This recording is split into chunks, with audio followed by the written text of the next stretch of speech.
them and theys, what it is or what it ain't. How are you doing today? How are you doing?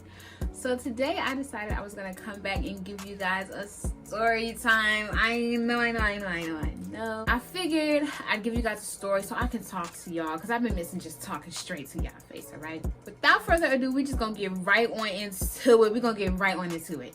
Here's a quick list of characters and important locations, just in case you guys get confused during story times that are long. So screenshot, remember, whatever you gotta do, babe, just enjoy the story. This story is about the time where somebody tried me. Somebody tried to try me. They attempted to try me. They tried to swindle and finagle me.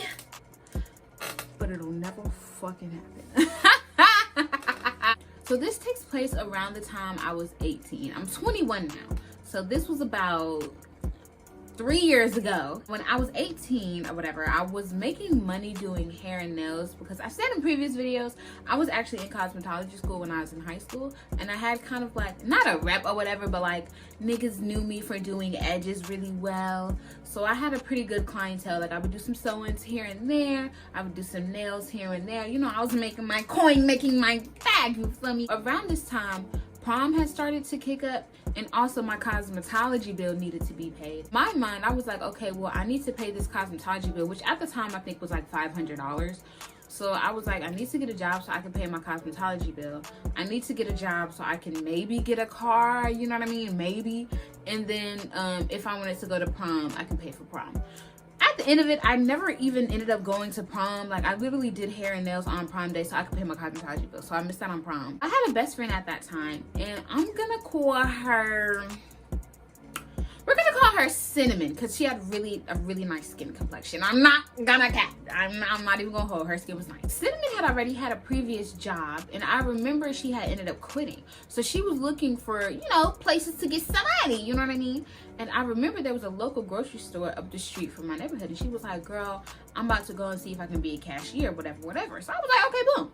So she had went and she got the job super quick. It had been like a weekend of her working there, and I remember I started looking for a job so I could, again, like I said, save for my cosmetology and my prom, maybe a car or whatever. So she was like, well, girl, we're kind of hiring ASAP No Rocky. So if you need a job, just, you know, fill out the application and you can work with me. We can be two besties at the job, whatever. And I was like, you know what?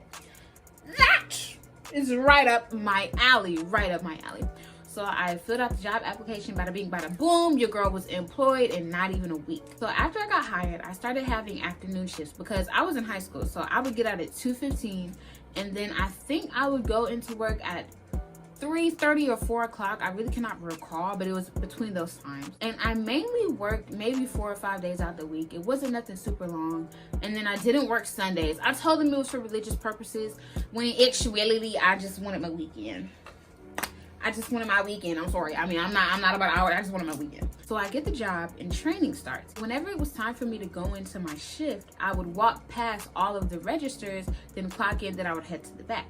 And there was one girl outside of Cinnamon, because me and her had shifts together, but there was one girl on the register, and her name was Red, and she was cool. Like, and when I first met her, she was really cool, she was really social, and she was just like, well, girl, if you know, whenever you come out, you're probably going to be training with me, whatever, I'm gonna get you right, I'm gonna teach you how to do this. It was great. It was really all positive vibes in the beginning. It was like no big deal. So I'm like, okay, girl, cool. I finished my computer training, and then I start working on the floor as a cashier. As the days progressed, training on the floor, I did really well. And Red, actually, she ended up not being the one to train me. It was another girl who, hey girl, if you watch this, I love you, you're great, I hope you're doing well. I noticed that a lot of the people that were cashiers were women.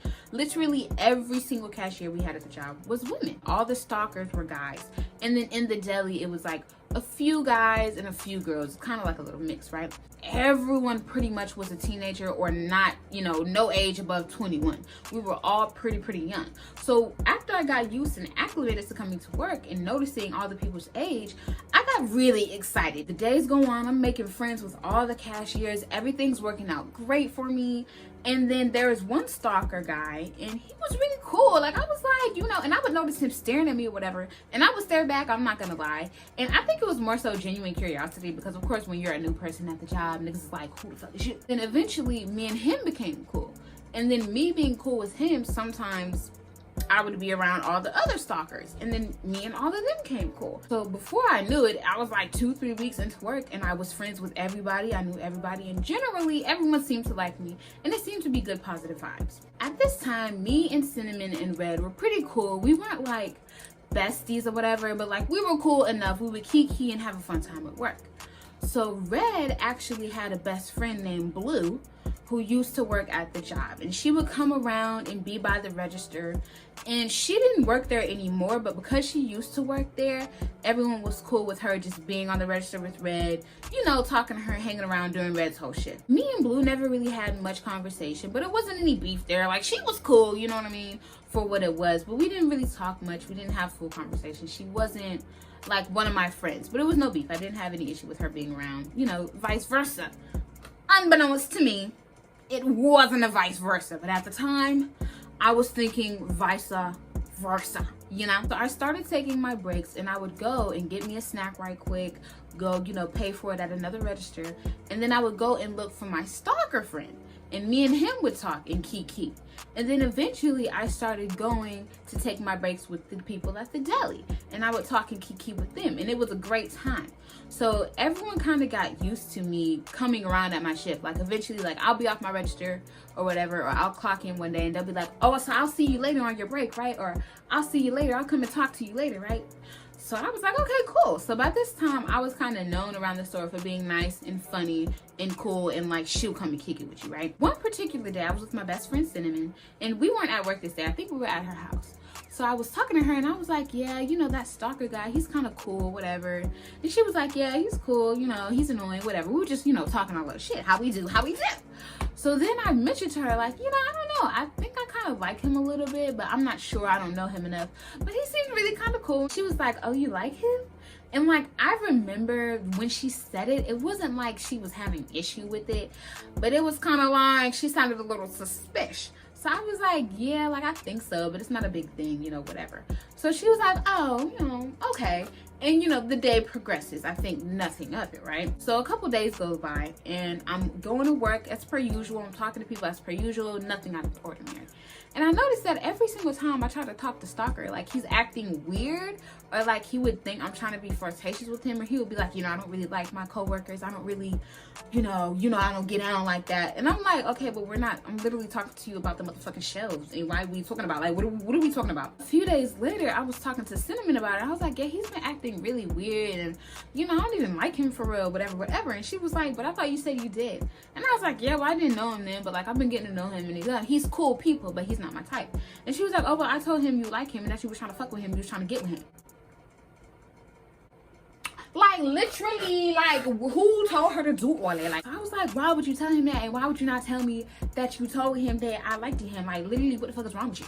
And she was like, well, my God, I didn't know it was a big deal. Like, whatever. Like, da-da-da. Like, she basically was just saying, like, girl, gatekeep, girl boss, gaslight. She didn't care. So as the weeks go on, you know, I'm talking to the guys more. I'm getting to know the guys. It's great. Then we had a new guy come in that was working in produce. So me and him made friends really, really quick. And I'm noticing that a lot of the guys were being more like flirty with me a little bit, and just kind of being more like up my ass and around the corner, you know what I mean? Before I had got a job, I was never really used to guys finding me attractive. Like, that was never a thing that was like mentioned, you know what I mean? Like, y'all know how it is when people tell you ugly, and then all of a sudden niggas tell you cute, and you're like, what the fuck is we talking about? So I never really thought anything of it. I was like, they're being nice and flirty because I'm a cool person. I never in one instant thought that they thought I was attracted to them, or vice versa. However, unbeknownst to me, Cinnamon was going around telling every dude at the store that I liked them, or that I was feeling them in any kind of, you know, in a romantic way. If a guy thinks that you're easy or you're more approachable in a physical sense, they'll be more inappropriate with you. They'll put you in more uncomfortable situations, because apparently women who are open just don't deserve respect, and I just don't understand that. That starts going around the store that, you know, Angel has a crush on everybody, she likes every nigga, whatever. Me being a social person did kind of feed into the narrative, like, oh, she like everybody, she get around, quote unquote, she has hella crushes, quote unquote. And I didn't like that, because that wasn't the truth. I don't like you niggas, we're friends. But now we're not even friends, cause see, a month or so had passed, And you know, one thing about me is you can think what you want to think. I don't really care, but what you're not about to do is come in my face and be disrespectful. I cuts it out quick. So I really started cutting into the guys and cutting shit short when they would try to be cute with me, you know what I mean? And after I started doing that, things started coming down. He was like, oh, I thought you was da-da-da. I was like, I don't like you niggas. Like, fuck out of here. I'm just trying to get money from Haram. Like, I'm not here for you. I'm not. So after all the dudes stopped coming to me all flirtatious, we genuinely became homies. So they would still come up and talk to me about stuff, and we would still kiki. They would still spend their breaks with me. And they were, I don't know, I was getting a lot of male attention, even from the customers. Red started acting really weird and kind of like, she was one of those girls where it was like she was nice with you, but she kind of like was preying on your downfall and was real jealous of everything going on. She gave me that kind of teasing. After I realized that, I noticed in little situations she would try to like make little jabs at me, or like, you know, say things about my hair, my career, things I'm trying to do. Just would try to get under my skin. And I guarantee you, it's not gonna happen. It was not gonna happen. At this time, Blue had followed me on Instagram, but I didn't follow her back because I didn't know her like that, you know what I mean? So she had followed me, and she had been watching like every story I'd post. She was like liking my pictures and stuff. So I was just like, okay, she cool, like no big deal. Time progresses, and there was another guy who used to work at the deli. And I'm gonna call him Toothless. I'm gonna call him Toothless because he was missing a little bit of his front teeth a little bit. He used to work at the deli, so I got used to talking to him as well. And he would come around my register and he would help me back up groceries or whatever the case. But he ended up quitting the job that we were working at, which was, again, no big deal. I didn't really think about it, I didn't really care, right? But one night, it was like 8 o'clock-ish, and I was doing the groceries, doing my thing, you know, doing my me. And he comes in and he's like, hey, whatever, like, what's going on? And I'm like, where you been at? I thought you quit. What's going on with you? And he was like, yeah, I got a new job, whatever, da, da, da. And then we just started chopping it up. And then he was like, yeah, but I'll still come by and visit you guys because, you know, I miss y'all, whatever. He started making it a routine. He would get off of his new job and then come down to the grocery store and just be kicking it with us for like 30 minutes to an hour, depending on what he had going on.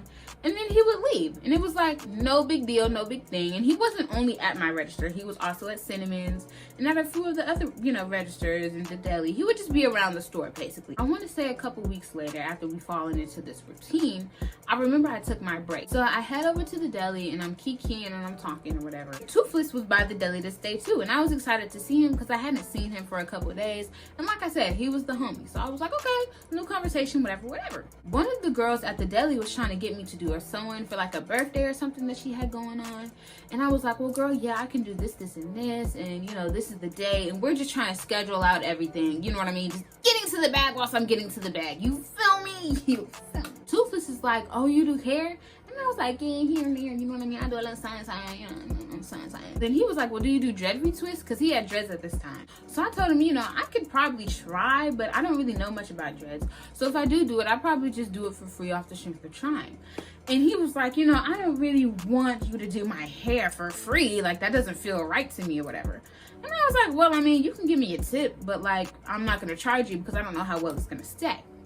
So then he goes, I mean, I give you a tip, but I don't know if it's the type of tip you want. That's true. When he said that, it was a few guys in the deli and then the girl whom I was talking to. And they all started laughing. It wasn't like I wasn't aware of what he was talking about. I just was like kind of awkward and it was an uncomfortable situation for me. So I was like, I'm just gonna keep flowing and acting like, you know, we're still homies, because it's like, what do you, like, this is embarrassing. Like, this is embarrassing. The girl that was behind the deli, she was like gassing it up still and like adding fuel to the fire, I guess. Which is kind of lame because clearly I'm uncomfortable, so bitch. So by this point, I'm like, okay. Like, now you're being kind of disrespectful. You're 25 years of age. I'm 18. You know, let's keep it calm, mister. Very nasty, mister. So I was like, I mean, it's not looking like you have a big tip, so you can just keep it. And when I said that, they was like, oh. Yeah, I got him. I very much did, because you're not about to try to make me uncomfortable. Like, not me. Not Angela Kia, not her. So then I finished my break. I go back to my register. I'm doing my thing. I'm not even thinking about it. I'm like, I got him. It's cool. On to the next. So the next few days, he proceeds to come back on the routine, and he acts a bit more flirty with me than usual. Like, I was picking up on it, because ever since he said that tip thing, I was like, you're not about to do this with me, you know? So then he kind of kept getting flirty, and I wasn't really liking it. So I was just like trying not to talk to him, or I would like go and clean the bathrooms or some shit when he would come. And then eventually, I guess he maybe got the hint, and he just kind of stopped coming around my register and talking to me as flirty. We would still talk here and there, but you know, it wasn't anything serious. So one night I was at home minding my business, right? And I was on the gram, I was eating my snacks on my little tablet, doing my me, literally doing me, minding my motherfucking business, bothering not daddy no nigga. And I get a DM. And I go and I look at the username, and I'm like, oh, that's Shorty from work. That's Blue from work. So I click it. And she goes, and I quote my brother. She goes, don't get beat up. Excuse me? And I thought she was playing, because I didn't know her from nowhere. Like, you feel me? So I was like, LMFAO, what are you talking about? With a laughing emoji. Because bitches are hilarious. And she goes, yeah, you're talking to Toothless. That's my man. I know you like him. Don't get beat up. And it's just like, I would never in my black, beautiful life go against another black woman and be with her man, or any woman for that matter, but especially not my black women. What are we talking about? I had many a conversation with Toothless, okay? Every time Blue was brought up, he ain't claim her. He ain't say shit about her. He worse damn near didn't like her when she was brought up in conversation.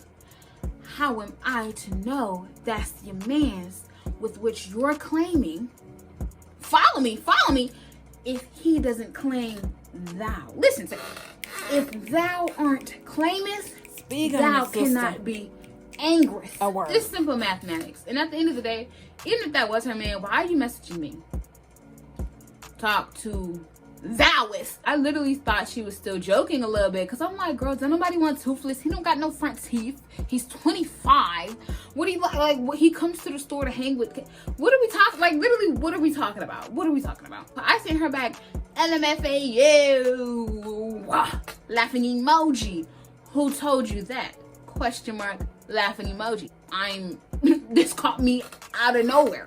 I am bewildered. I am gobsmacked with this information. You know what I mean? So the next day I got up in the morning and I had class, and I didn't have to work. I don't think I had to work for the next few days after that. I was in the cafeteria and I was with Cinnamon, and I was like, yeah, you know, Blue messaged me talking about some damn, oh, I know you want Toothless, don't get beat up. And I was just I was laughing about it, because I was not worried about her. And I was like, I don't even know why she would think that I fucks with him, because like, literally, why would I do that? And she was like, well, you know, everybody at the store thought you liked them, so like, she probably heard it like that or whatever. And, you know, me and her were talking, and I said that he liked you and you was liking him. So I was just like, and like, she kind of said it so quick. I was like, hold on. It's like, well, let's keep it calm right now. What are we talking about? I was like, you told Blue that I like Toothless, and I've never in my life ever breathed not one word about liking that man to you? And I'm like, girl, at this point, are you my enemy? Like, literally, what's the problem? Like, round me up, because why do you keep doing this? Like, literally, why do you keep doing this? Like, girl, it wasn't, you know what I mean? Like, I didn't mean it like that. We were talking, you was seeming like you liked him so much, and he was, you know, and just trying to act stupid. But then I was like, and you told everybody in the store that I liked him, and low-key, why would you do that? Because I don't like nobody in the store, and the nigga that I did like, I don't like no more, because he not really for me. So I'm not really understanding, like what you trying to do, because if 1 + 1 = 2, you looking like a fake bitch. That's what it's giving me. After I talked to her about that, I was just like, girl, bye. So the day goes on, I don't really give a damn. And then I go home, and I'm hearing nothing from her. Outside of that DM, we never talked. We never talked again. She never DM'd me again. It was fine. A few days later, I go back into work, and I'm clocking in as per usual. And I remember the first cashier that I saw was Red. And she kind of was looking at me away, but like, I didn't really give a damn, because like I said, she was kind of shifty and fake with it anyway. So it was like nothing new. I didn't really think anything about it. I clock in, I'm doing my thing. I go back to the locker, I lock my stuff up, right? So when I'm coming back to the front so I could get on my register, I see Blue. And she was standing beside Red. And I was like, okay. All right. All right. I went ahead to my register, logged on, and I started my day. I'm more of a communicator when it comes to problems and issues. So in my mind, if you're not really trying to talk about it and you're not hitting me, I'm not gonna go and try to talk to you. I'm not gonna start no problem with you. I don't give a damn like that for realsies. I'm very calm, I'm very chill, I don't want to say peace and love because some shit don't require no peace and fucking love, but I mind my business very much. You know, you don't mess with me, I worse don't mess with you. Like, it's fine. I was still walking around the store feeling very safe, very comfortable, very comfy. And I was talking to everybody in the store like how I usually do. And me and Stalker had made up. So me and him was kikiing even. And it was just a great day. I bought my fruit from the produce. I was eating it behind my register. I was having a blast. It was a wonderful time. So eventually I'm like, okay, well, I gotta go to the bathroom. So I cut my lot off and I'm like, I'm finna go to the bathroom, whatever, like, I'm gonna be back, you know, let the other cashiers know. So as I'm walking around my register, like, finna close it off so I can go use the bathroom, I noticed that I see Blue collecting her things like if she's about to go to the bathroom. And I'm like, what's this about? What's this about? All these things are running through my head, and I'm like, well, if she fight me, I'm gonna go ahead and I'm gonna grab this, and I'm trying to get the game plan ready, because I'm like, you're not about to do this, you know what I mean? And I'm already knowing, like, if she starts fighting me, Red probably gonna jump in, and I'm gonna get jumped, and oh my god, and the Cinnamon not here, so ain't nobody finna fight for me, so I don't understand, you know. So I'm just, all these things are running through my mind. Mind you, I hadn't even got 2 inches toward the bathroom. I was just still walking around my register, noticing all this, right? So Blue comes out behind the register, and she starts following me, and I was like, this is getting suspicious. This is getting real suspicious. I start walking past the deli and I'm like, okay, y'all see me and her go to the bathroom just in case we gotta doink it out. Somebody will come break it up, whatever, right? So I start walking faster than her because it was kind of a little bit of a walk to get to the bathroom, I'm not gonna lie. So I start walking faster than her, you know what I mean? Like, I wasn't on feet, but I was definitely like hitting some toes for real. I turned a corner where she couldn't see me, and I was like, I'm gonna book into this bathroom because like, you're not about to fight me in the bathroom for one, and then for two, you're not about to make it seem like I'm not about to be caught off guard, you know? I was like, I got all these jitters in me, like, I'm about to fight, like, and I damn near forgot I had to pee, so I was like, wait, let me do that right quick, because I'm not gonna be, you know, fighting with pee going on. That's not the situation, because what if she beat me up, you know, in a rare occasion, she beat me up, I'm gonna pee on myself? That's a double whammy. I don't need that. I hear her come into the stall, right? And she came in mad dramatic. Like, okay, she was like, bam. Like, she did the most. So she busted through the door, whatever. And I'm like, shit, bro. I'm about to fight. I'm about to fight. No. I don't want to do this. No, I don't even like him. No. So then she like, ew, it's stinking here. And then she turned around and she leaves. She turns around and she leaves. She turns around and she leaves. Okay, I think we in the clear. So I flush the toilet, get out, I'm washing my hands and shit. Still very much prepared. Like, I'm looking over my shoulder like at the sink, like, wish a bitch would come in here. Wish somebody would come in here and sneak me. Then I end up leaving the bathroom, and I'm like still looking around the corner low key, because I'm like, nah, because she was trying to walk in and intimidate me, like if she was about to sneak me. No, not taking no chances. I'm coming around the corner like, wait, say, I'm looking around the store like, wish a bitch would pop out on aisle 3. Wish a bitch would. She not there. I'm like, okay. I go and I see her at the register, and she's just standing there with Red. So I see her see me see her. And I was just like, you know, gave a cute, you know, wish a bitch would. What happened? I'm good and damn well, I do not know fight. Like, I do not want to fight. But you're not about to make it seem like you're gonna threaten me and then not do anything. Like, girl, please. She look at me and then she look away. Girl, she looked away. And I'm like, so you wasn't even about. So even if I was fucking, you wouldn't have never even, you was just trying to type, or you was just, so you want to get down, you want to run your mouth. Oh, you just trying to run your mouth. I walked back to my register and I had me a good rest of the day. I sure did. I don't even think I told anybody about that. Like, not even Cinnamon, because by this point her ass was whack as hell. She wouldn't have even gave a fuck. That was that, y'all. She really tried to fight me over a nigga with no teeth. A nigga with no teeth. 25. No teeth. Not none. And you wanna fight me? You wanna fight me? Or he can't even chew his mac and cheese. And you wanna fight me? Please. Thank you so much for watching, because you know, you could have been anywhere else, baby boo. You could have been outside on the bike. You could have been walking your dog, feeding your fish, watering your plants. Oh my god, on the game even. You could have been buying a back puffer jacket even. You could have you could have been outside squabbling with a shorty that said she was gonna fight you off a nigga with no teeth. You just could have been anywhere. Like, you could have been anywhere. But you said, girl, let me be right here with Angel, Akia. Yeah, let me watch her story. Let me see how she gave it up or didn't really give it up, because I didn't get touched. But thank you so much for watching. I love you so much. You know, I hope y'all are okay. Y'all mean so much to me. I'm gonna stop. No, because every time I do this, y'all do this to me. And I don't want to do this. Like I say, and like I always say, okay? Be kind to others. And at the very least, be kind to who? Be kind to who, my nigga? Be kind to who, my nigga? Be kind to yourself. Because there's nothing wrong with that, okay? I will see you in the next one. Yeah.